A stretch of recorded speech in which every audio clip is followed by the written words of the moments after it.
சூர்யானோட கருப்பு திரைப்படத்தோட releasing date பற்றின அப்டேட்டாக அந்த படத்தோட டேரக்டரான ஆர்ஜே பாலாஜி அவர்கள் சோஷியல் மீடியாவில் இப்போ ரீசெண்டாக ஒரு வீடியோ பதிவு பண்ணி சில விஷயங்கள் வந்து ஷேர் பண்ணியிருக்காரு. ஸோ அதை பற்றி தான் இந்த வீடியோ வந்து பேச போகிறோம். ஸோ இந்த ஒரு வீடியோவில் மனுஷன் ரொம்ப தெளிவாக வந்து சொல்லிட்டாரு.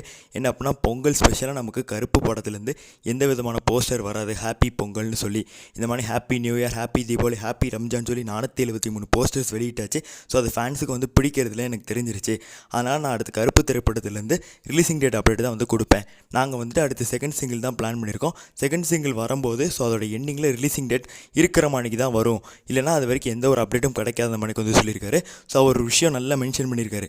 செகண்ட் சிங்கிள் வரும்போது கடைசியில் ரிலீசிங் டேட் வரும்னு. நம்மளோட வீடியோஸ் எல்லாம் தொடர்ந்து பார்த்துட்டு இருந்தீங்கன்னா தெரியும், நம்மளும் அதே தான் சொல்லியிருப்போம். அப்போ சோர்ஸ்லேருந்து வர அப்டேட் எதுவும் வந்துட்டு பொய் கிடையாது. இந்த டீம் இப்படி தான் வந்து பிளான் பண்ணியிருக்காங்க. ஆனால் இப்போ ஒரு ட்விஸ்ட் ஏற்பட்டிருக்கு. என்ன அப்படின்னா, உங்கள் விஜயோடைய ஜனநாயகன் திரைப்படத்தோடைய ரிலீஸ் டேட் வந்து தள்ளி போனது தான் இங்கே ஒரு மிகப்பெரிய ப்ராப்ளமே. இல்லை அப்படின்னா பொங்கலுக்கு நமக்கு வந்துட்டு செகண்ட் சிங்கிள் வந்திருக்கும், ரிலீசிங் டேட்டும் நமக்கு வந்து வந்திருக்க வேண்டியது. பட் ஆனால் அது தள்ளி போனதுக்கான முழுமையான காரணம் ஒரு நபர் தான், உங்கள் விஜய் அவர் மட்டும்தான். ஸோ அவரோட படம் எப்போ வெளியாகுதோ அதை பேஸ் பண்ணி தான் நமக்கு ரிலீசிங் டேட் அப்படிங்கிறது வரும். ஸோ நம்ம ஒரு சூர்யா ஃபேனை வேண்டிக்க வேண்டியதான், ஜனநாயகன் படம் வேகமாக ரிலீஸ் ஆகணும். அப்படின்னா தான் நம்மளோட ரிலீசிங் டேட் என்ன அப்படிங்கிறது நமக்கு வந்து கிடைக்கும். சோர்ஸ் என்ன சொல்கிறாங்கன்னா, ஜனவரி 31 இந்த ஒரு படத்தை ரிலீஸ் பண்ணுறதுக்கு டீம் வந்து பிளான் பண்ணியிருந்தாங்களாமா. ஜனநாயகன் படம் தள்ளி போனதுனால ஸோ அவங்க எதுவும் ரிலீஸ் பண்ணிடுவாங்களோ, ஸோ ஏதாவது கிளாஷ் ஆயிருமோ அப்படின்னு சொல்லி யோசிச்சு தான் இந்த டீம் வந்து இப்போ வரைக்கும் தள்ளி போட்டிருக்காங்க, அந்த மணிக்கு வந்து சொல்லப்படுது.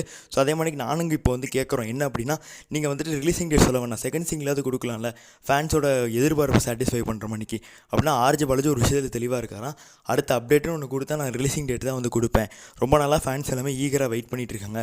ஸோ அதனால் அவங்களுக்கு ஒரு தரமான ஒர்த்தான அப்டேட் தான் நான் வந்து கொடுக்கணும்னு நினைக்கிறேன், அந்த மணிக்கு வந்து சொல்கிறாரு. ஸோ காத்திருப்போம், எல்லாமே ரெடியாக தான் இருக்குது. இன்னும் சில பேர் சோஷியல் மீடியாவில் சொல்லிட்டு இருக்காங்க, ஓடிடி ரைட் சேல் ஆகுதுனால தான் ரிலீசிங் டேட் சொல்ல மாட்டேங்கிறாங்க அப்படின்னு. ஓடிடிலாம் பிரச்சனை இல்லைங்க, ஒரே ஒரு ஆள் தான் பிரச்சனை, உங்கள் விஜய் அவர் மட்டும்தான் பிரச்சனை. மிச்சப்படி எதுவுமே பிரச்சனை கிடையாது. ஸோ எல்லாமே ரெடி. ஸோ பொறுப்போம், காத்திருப்போம். ஒரு 10-15 நாள் நமக்கு ஒரு நல்ல செய்தி வரும் அப்படி சொல்லிட்டு இந்த வீடியோ முடிச்சுக்கிறேன். நன்றி, வணக்கம்.